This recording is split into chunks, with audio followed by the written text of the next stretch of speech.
ইবনু আতাইল্লাহ রাহিমাহুল্লাহ বলেন, মনোযোগ নেই বলে কখনো আল্লাহর জিকির ছেড়ে দিও না।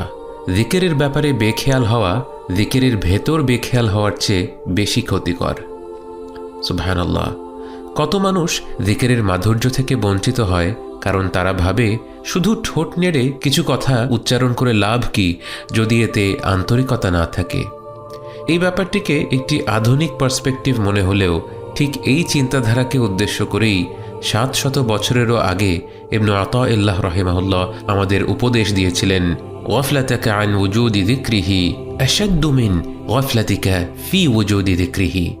জিকিরের ব্যাপারে বেখেয়াল হওয়া জিকিরের ভেতর বেখেয়াল হওয়ার চেয়ে বেশি ক্ষতিকর। আপনি যখন জিকিরের জগতে প্রবেশ করবেন, এর মাধুর্যের স্বাদ পেয়ে যাবেন, আপনি তা কোনো দিন ছাড়বেন না। চারপাশের মানুষ যখন দুনিয়ার ব্যস্ততায় মত্ত, গাড়ি বাড়ি ধন দৌলতের পেছনে অবিরাম ছুটছে, তখন আপনি যদি নিজেকে সেখান থেকে সরিয়ে নিয়ে এসে আপনার সৃষ্টিকর্তার স্মরণে কিছুটা সময় কাটাতে পারেন, তাঁর তাসবিহ পাঠ করেন, তাঁর প্রশংসা করেন, তাঁর কাছে দোয়া করেন এবং কৃতজ্ঞতা প্রকাশ করেন, আপনি অন্তরে যে প্রসন্নতা অনুভব করবেন তা আর কোনো কিছুর সাথেই তুলনা হয় না। ভেবে দেখুন, এই পৃথিবীতে আপনি টাকা পয়সা দিয়ে সবচেয়ে আনন্দদায়ক কোন জিনিসটা কিনতে পারবেন?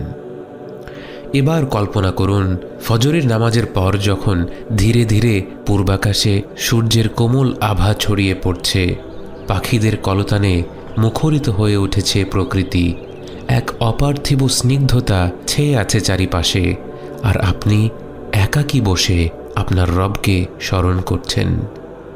সুবহানাল্লাহ, আলহামদুলিল্লাহ, লা ইলাহা ইল্লাল্লাহ, আল্লাহু আকবার। বাহ্যিক কোনো কিছুর সাথেই কি এই অভিজ্ঞতার তুলনা হয়? অথচ এই আমলগুলো সবাই করতে পারে না। কত মানুষ এখনও তার রবকেই খুঁজে পায়নি, তাই তারা জিকির থেকে বঞ্চিত। কত মানুষ রবকে জেনেও তৌফিকের অভাবে জিকির থেকে বঞ্চিত। আর কত মানুষ এ কারণে জিকির থেকে বঞ্চিত যে তারা এক ধাপেই অতি আধ্যাত্মিক কোনো অভিজ্ঞতা পাওয়ার আশা করছে, অথচ আল্লাহর নৈকট্য লাভ করতে হবে ধাপে ধাপে, বহু সাধনার পর। আল্লাহই আমাদেরকে বেখেয়ালিভাবে জিকির করা থেকে মনোযোগ সহকারে জিকির করার তৌফিক দান করবেন এবং অবশেষে তাঁর তৌফিক পেলেই আমরা পরিপূর্ণ আন্তরিকতার সাথে জিকির করতে সক্ষম হব। কিন্তু এ তো এক দীর্ঘ যাত্রা, যে যাত্রার মাধ্যমে আমাদের গোটা অন্তর পরিবর্তন হয়ে যাবে। আবু হুরায়রা রাদিয়াল্লাহু আনহুর একটি বক্তব্য বর্ণিত আছে, যেখানে তিনি বলেন, পৃথিবীর মানুষের আকাশ যেমন নক্ষত্রমালা দিয়ে আলোকিত, জান্নাতবাসীদের আসমান তেমনিভাবে জিকিরকারীদের ঘরের আলোয় আলোকিত হবে। সুবহানাল্লাহ।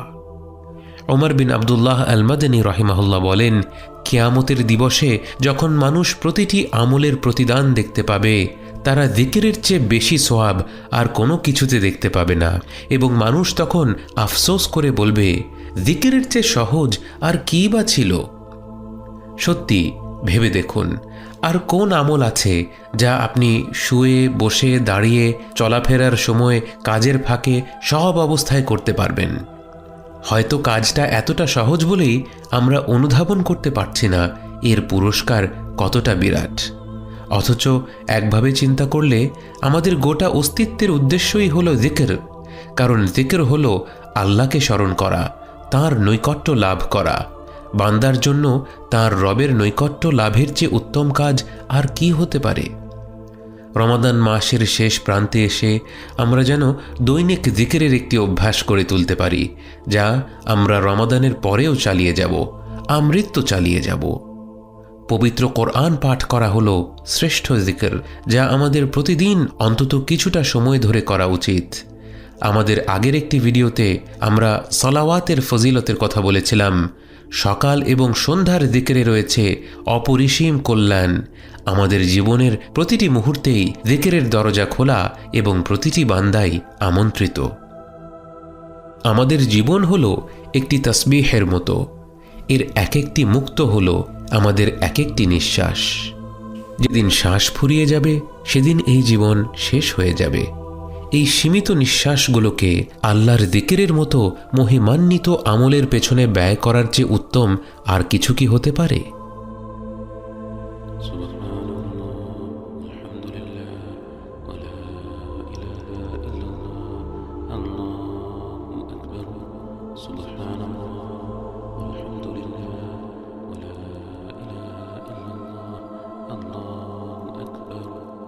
سبحان